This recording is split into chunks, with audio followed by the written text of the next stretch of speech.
Hello hammer lovers! That didn't sound right. Welcome back to another video. Today we are taking a look at my map, see what's new in it, and we are talking about reference and how to integrate that into your map making pipeline. Let's go! I am officially announcing that theDimitrii is going into beta version 1. You can download the map from the Steam Workshop as we speak to check it out. Link in the description. Now let's jump into CSGO and fly around a bit.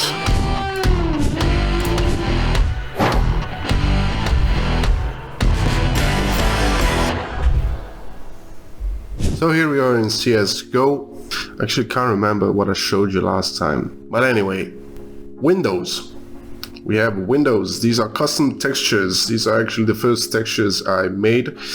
I made them out of just real photos I found of real windows in real churches. So yeah, these are breakable actually. If you shoot them, they break. Heading inside the church, a lot has changed around here.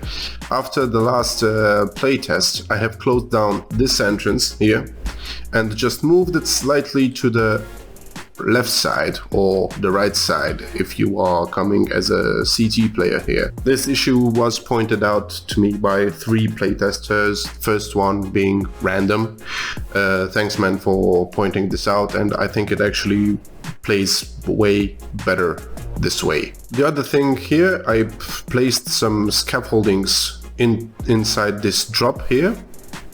So basically what happens now is that CTs can either come in through this entrance here if they want to push the backside of A, or they can use this entrance, which they can either jump, or they can use these planks, or yeah, it's just like a small maze in here. Moving on, I have made some stairs, cleaned up this area a bit. As you can see, I took out a bucket of paint and just painted all the walls, fixed the angle of these stairs a bit by adding another set up here. Also replaced this railing with a prop railing.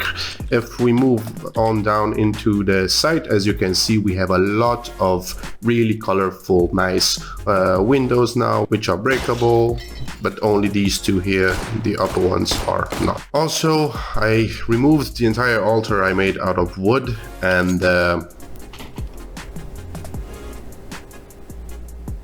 and replaced it with this really nice custom prop, which we will talk about later in the video. I moved the CT site again because I felt that they were still a little bit too close and CTs could really push the backside of A. So I moved them all the way back here right now. So works a little bit better. Next few changes are actually in the backside of A. So if we move on back there really fast, we have our first building done in the map, which is a lovely little house here.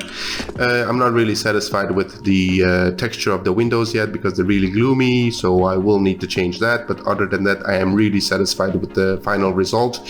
The other thing I notice is I have some lighting issues with these really harsh shadows, but yeah, I'm hoping to fix all of that really soon. But overall this sort of looks good.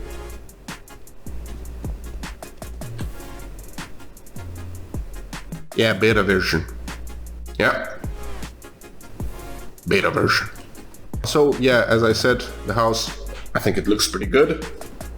And we will also talk about this later in the video. I raised this wall here so that players that are up in this glass bridge can't see the backside of A anymore. So that's also sort of a fix. I'm still thinking if I have to fix this angle here, because if CTs push all the way up here, they can see all the way into balcony and the entrance to the museum and the entire T side. I will probably fix that by adding some trees to this, which will probably be sort of a garden. I need to show you one cool thing about these windows, but I think I dropped my pistol. Let me go get it really fast. Okay, we're back here. So, let's say you're a CT player holding the bridge. Yeah, holding, nothing happens. And then all of a sudden, they're planting A. What do? Do you turn around and peek this and get shot? Or do you shoot out this window, jump down, and storm connector? Try it. Last but not least, the inner roof. As you can see, it's all made out of wood now. It looks really nice. It's not that well lit, and I'm really not satisfied with the texture, but I am probably going to change this texture into a custom texture. Yeah, that's probably about it for the changes in the map. Last playtest went really well. It's balanced, it's playable, it's sort of fun. If you want to join me in playtests, don't forget to join the Discord channel, which is linked in the description. I am regularly testing the map there on our own server with the community on the Discord channel. Now let's move on to our main subject for today, which is reference. Last time we talked about inspiration for your CSGO maps, and this time I want to talk about reference because I sort of feel like maybe people are mixing them up at some point. I promise you that this time I'm gonna keep it simple, so you need reference for anything, and I mean anything you make. So let's say you decide to make a map about, I don't know, let me think of something random, a train station. I just thought of that, I promise. So you probably got the idea at some point, hopped online, browsed for some pictures of trains and buildings and stuff, and then maybe you created a mood board and all those great stuff we talked about in the last video, and then what you did is hopped into SDK or Hammer Editor or whatever and started blocking your map out. Then in approximately an hour you probably finished and started detailing it based on your memories of the last time you used the train or went to a train station or just maybe drove by it at some point. Wrong. First of all, blocking shouldn't take an hour. Yeah. No arguments, it shouldn't take an hour. Second, before starting to detail your map, you need a plan. You need to know what goes where, what are all the elements of your map. What's the architecture? What kind of style do the buildings have? Maybe what's the weather like? What time of the day it is, or anything else that just pops in your head. These are all questions you need to answer before you start detailing. Once you know the answer to all of these questions, you can go ahead and start finding references for each element you wrote down. Let me give you a straight up example. This is the first building in my map. You have seen it when we were flying around. And this is my reference. I just took it off Google Street View. Check out the ceiling of the church, and this is the reference. Check out the altar. Disclaimer, Skookum is a superhero. Cheers, mate. Okay, you don't like my map? That's just fine. Check this out.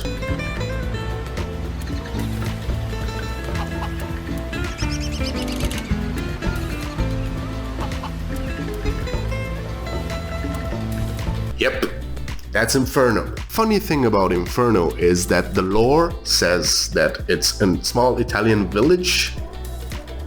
Does it say that? The map is set in a small town with European architecture. In the Global Offensive version, the presence of separatist factions suggests that the map is definitely set in Italy. I knew something. The funny thing about Inferno is that even though the lore says that it's in a small Italian village, the actual place of reference is Mission San Juan Capistrano, which is in California. That means that inspiration is one thing and reference is something else. Nice bench.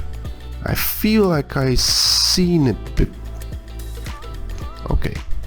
Now you're probably wondering, okay dude, you made your point, but why should I waste my time with that? And that is a good question. If you just want to make something fun and pop heads, just go ahead and do it. But only if you are confident that your layout is so fun that the map doesn't even need to be accurate. But if you want to have your map to have that quality built to it, all of that is in the details, just like Audi.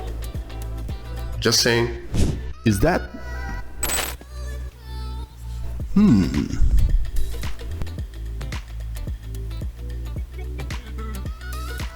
3.6 Röntgen, but that's as high as the meter. 3.6. Not great or terrible. So our brains are strange, and I say that because they tend to fill in the blanks. You know, this text you can read even though it's not a real text and it's just made out of numbers?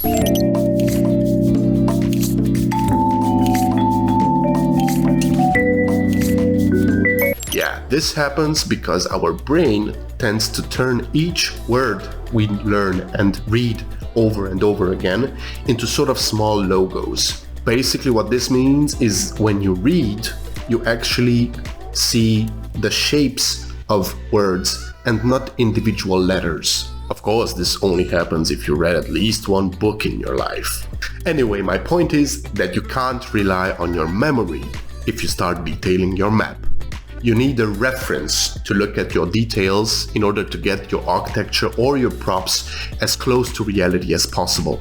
Of course, keeping in consideration all the time the limitations of the source engine. This is the only way you can have that real sense of fidelity to your map and have your final product feel really well made. Thanks for joining me again for yet another video. Like and subscribe to the channel if you like this content and you want to see other videos like this. And if you are a map maker or just a general CSGO lover, you are more than welcome to join our Discord server, which is linked in the description. We are a small but growing community of map makers, playtesters, 3D modelers, and we have our very own CSGO server where you can test your map or help us test other maps.